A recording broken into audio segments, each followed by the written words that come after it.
तो दोस्तों आज के इस वीडियो में हम लोग साइंस यानी कि विज्ञान का टॉप 5 सब्जेक्टिव लघु उत्तरीय प्रश्न देखने वाला है दोस्तों, जो कि आपके बोर्ड एग्जाम में बार बार पूछा जाता है और उसे पूछने का भी संभावना बहुत ही अधिक है। तो आप लोग वीडियो को अंत तक बने रहिए और आप लोगों को क्वेश्चन को बढ़िया से देख के याद करके जाना है आपके बोर्ड के एग्जाम में, ठीक है। तो देखिए आपका सबसे पहला ऑब्जेक्टिव है कि पुनर्जनन क्या है। पुनर्जनन क्या है इसका आप लोगों को आंसर बताना है। देखिए इसका आंसर क्या हो जाएगा कि अलैंगिक जनन की वह विधि जिसमें शरीर के कटे भाग से नए जीव का विकास होता है जिसे पुनर्जनन कहा जाता है। क्या समझे आप लोग कि अलैंगिक जनन की वह विधि जिसमें शरीर के कटे भाग से नए जीव का विकास होता है। शरीर का जो कटा भाग होता है उससे नए जीव का विकास होता है, जिसे हम लोग क्या कहते हैं, पुनर्जनन कहते हैं। जैसे देखिए आप है कि जैसे है आपका कि प्लेनेरिया, अमीबा, हाइड्रा या फीता कृमि या छिपकली, ये सब जो है आपका इसका उदाहरण होता है। तो आप लोग को इस टाइप से इसका आंसर लिख के और इसका उदाहरण लिख देना है, तो आपको इसमें 2 में से 2 मार्क्स आपके बोर्ड एग्जाम में मिल जाएगा, ठीक है। तो इस टाइप से कुछ आप लोगों को लिखना है पुनर्जनन का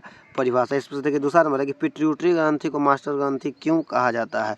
पिट्यूटरी ग्रंथि को पहले आप लोग याद रख लीजिएगा कि पिट्यूटरी ग्रंथि को क्या कहा जाता है, मास्टर ग्रंथि, और ऐसा क्यों कहा जाता है इसका आप लोगों को आंसर बताना है। तो देखिए आंसर क्या हो जाएगा इसका कि पीयूष ग्रंथि को मास्टर ग्रंथि कहा जाता है। पीयूष ग्रंथि को मास्टर ग्रंथि कहा जाता है क्योंकि यह शरीर के अंदर होने वाले अनेक प्रकार की क्रियाओं का नियंत्रण करता है, जैसे जल का संतुलन, ताप का संतुलन एवं अंतःस्रावी ग्रंथि से स्रावित होने वाले हार्मोन का नियंत्रण करता है। यही इसका आंसर हो जाएगा। तो इसका आंसर क्या हो जाएगा कि पीयूष ग्रंथि को मास्टर ग्रंथि कहा जाता है क्योंकि यह शरीर के मंद होने वाले अनेक प्रकार की क्रियाओं का नियंत्रण करता है, इसीलिए इसे मास्टर ग्रंथि कहा जाता है। और जैसे में देखिए आपका है कि जल का संतुलन, ताप का संतुलन एवं अंतःस्रावी ग्रंथि से स्रावित होने वाले हार्मोन का नियंत्रण करता है, इसका आंसर हो जाएगा। इसमें देखिए तीसरा नंबर आपका है कि कायिक जनन क्या है। तो देखिए क्वेश्चन है कि कायिक जनन क्या है। इसका आंसर क्या हो जाएगा कि पौधे के कायिक भागों जैसे जड़, पत्ती, शाखा से नए पौधे के बनने की क्रिया को ही कायिक जनन कहा जाता है। यह आप लोगों को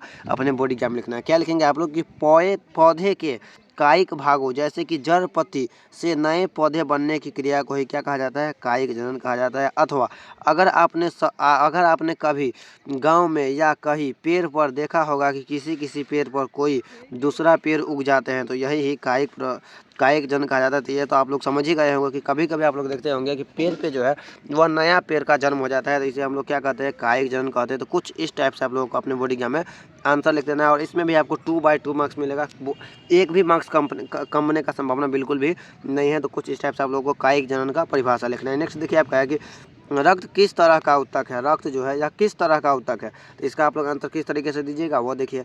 उत्तर है आपका कि रक्त को संयोजी ऊतक के रूप में माना जाता है। रक्त को संयोजी ऊतक के रूप में माना जाता है क्योंकि रक्त शरीर के सिस्टम को आवश्यक ऑक्सीजन, पोषक तत्व, हार्मोन और सिग्नलिंग अणुओं को एक साथ जोड़ता है और कचरे को भी हटाता है। तो यह इसका आंसर हो जाएगा रक्त किस तरह का ऊतक है।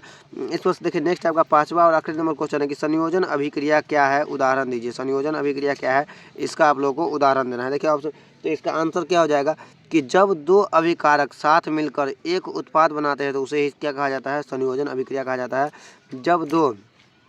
जब दो अभिकारक एक साथ मिलकर नए उत्पाद बनाते हैं तो इसे ही संयोजन अभिक्रिया कहा जाता है। जैसे देखिए आप यहाँ पे देखेंगे 2 चीज़ मिलकर एक चीज़ का निर्माण करता है। जैसे आप लोग देखिए CaO + CO2, यह 2 चीज़ मिलकर एक चीज़ का निर्माण करता है CaCO3। तो यही इसी का क्या कहा जाता है, संयोजन अभिक्रिया कहा जाता है। इसी टाइप से आपका 3 उदाहरण है। तो इस टाइप से कुछ आप लोगों को इसका भी आंसर संयोजन अभिक्रिया का लिखना है, ठीक है। तो आज की इस वीडियो में हम लोग टॉप 5 सब्जेक्टिव क्वेश्चन देखे। तो आप लोग कमेंट करके बताइए कि आप लोगों को यह वीडियो कैसा लगा। अगर वीडियो अच्छा लगा है तो वीडियो को लाइक करके चैनल को सब्सक्राइब कर लीजिएगा।